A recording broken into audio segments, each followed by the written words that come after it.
Have you ever spent your time to read novel or tale that is read by your mom before going to bed and watching for a tale with family in day off? All these activities are fun, aren't they? Do you know all text and the story script are example of narrative text? So, in this video, we will learn narrative text. What is narrative text? Narrative text is a kind of text to retell the imaginative or factual story that past tense. Teks naratif adalah jenis teks imajinatif atau faktual, cerita yang mungkin saja terjadi pada masa lalu, dengan rangkaian peristiwa atau ceritanya dari waktu ke waktu dijabarkan secara kronologis atau berurutan. Jadi, teks naratif bisa cerita imajinasi dan bisa juga cerita yang benar terjadi ya. Berikut ini contoh genre dari teks naratif. First, fable merupakan cerita yang mengisahkan tentang binatang. Contohnya, The Ant and the Grasshopper. Second, myth, yaitu cerita atau mitos yang banyak berkembang pada masyarakat dan umumnya dianggap menjadi cerita yang faktual atau benar-benar terjadi. Contoh, Nyi Roro Kidul. Third, legend, cerita rakyat yang mengisahkan asal-usul dari suatu tempat, seperti The Story of Toba Lake. Genre selanjutnya adalah folktale. Cerita ini diceritakan secara turun-temurun sehingga menjadi bagian dari tradisi masyarakat. Misalnya, cerita Malin Kundang. Next, fairy tales merupakan cerita anak-anak yang di dalamnya mengandung unsur keajaiban atau ketidakmungkinan terhadap para tokoh dan pada bagian akhir mengandung pesan moral. Contohnya, The Ghost with the Golden Eggs. And then, love story merupakan cerita yang mengangkat tema perjuangan seorang tokoh untuk memperoleh cinta tokoh utama, seperti The Story of Romeo and Juliet. Selain beberapa genre tadi, juga ada genre lainnya seperti science fiction, horror, history, slice of life, personal experience, and etc. And then, what is the purpose of narrative text? There are some purposes or functions. To entertain the readers, untuk menghibur pembaca. To amuse the readers, membuat pembaca jadi bahagia. To teach moral value, untuk mengajarkan nilai-nilai moral. To change social opinion, dan untuk mengubah anggapan masyarakat umum tentang suatu perilaku atau peristiwa. There are three generic structure of narrative text. First, orientation atau biasa disebut pendahuluan. Second, complication atau konflik. And resolution atau penyelesaian masalah. Let's discuss more.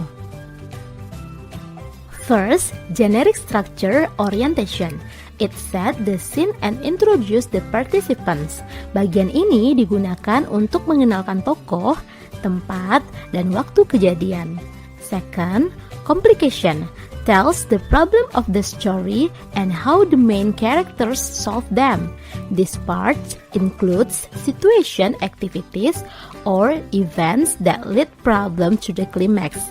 It shows when the crisis arise. Complication menceritakan awal masalah hingga masalah menjadi klimaks. Bagian ini biasanya banyak melibatkan karakter utama untuk menyelesaikan konflik tersebut. And then, resolution. The crisis is resolved for better or worse. It shows the end of the story, usually a happy ending. Bagian ini adalah akhir dari cerita atau berupa solusi dari masalah yang terjadi. Masalah dapat diselesaikan menjadi lebih baik atau lebih buruk. Inilah nantinya yang akan membuat cerita berakhir bahagia atau sebaliknya. Selain beberapa struktur teks tadi, juga terdapat struktur lainnya yang bersifat opsional. Boleh ada atau tidak. Di antaranya, evaluation, the stepping back to evaluate the story or the moral message of the story. Mengulang kembali cerita atau pesan moral sebagai bentuk evaluasi. Coda, change of the characters of lesson or value of the story. Adanya perubahan nilai atau pelajaran dari karakter cerita. Reorientation, the ending of the story, menyatakan kesimpulan akhir dari cerita. Mari kita lihat penerapannya pada contoh teks berikut. Paragraf pertama dan kedua menceritakan tentang tokoh utama, kegiatan sehari-hari, pertemuan dengan istrinya, dan perjanjian mereka. Bagian ini disebut orientation. Paragraf selanjutnya membahas tentang kehidupan tokoh utama dan keluarganya. Masalah muncul ketika ia memarahi anaknya. Secara tidak langsung telah melanggar perjanjiannya dengan istrinya. Tokoh utama pun menyesal dan meminta maaf. Namun istrinya tidak bisa memaafkannya. Bagian ini merupakan complication. Dan pada paragraf terakhir menceritakan akibat dari pelanggaran janji tokoh utama. Terjadilah erupsi Gunung Merapi dan tempat sekelilingnya menjadi danau seketika. Inilah yang disebut bagian resolution. Sampai di sini teman-teman bisa paham ya? And then, language features of narrative text. First, use adverb of time. For example, once upon a time, one day. Second, specific character. The character of the story is specific, not general. Example, Cinderella, Snow White, Alibaba. Third, use direct speech. It is to make the story lively. The direct speech uses present tense. For example, Snow White said, "My name is Snow White." Next, use of adjectives to build noun group to describe the people, animals, or things in the story, such as a nice, diligent, and kind-hearted man.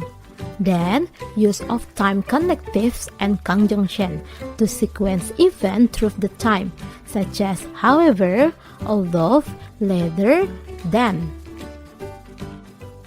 Next, use of past tense, such as Ajisaka went to the kingdom, measured the size of the turban. Use of action verb to indicate the action, such as stood, explained, provided, smashed.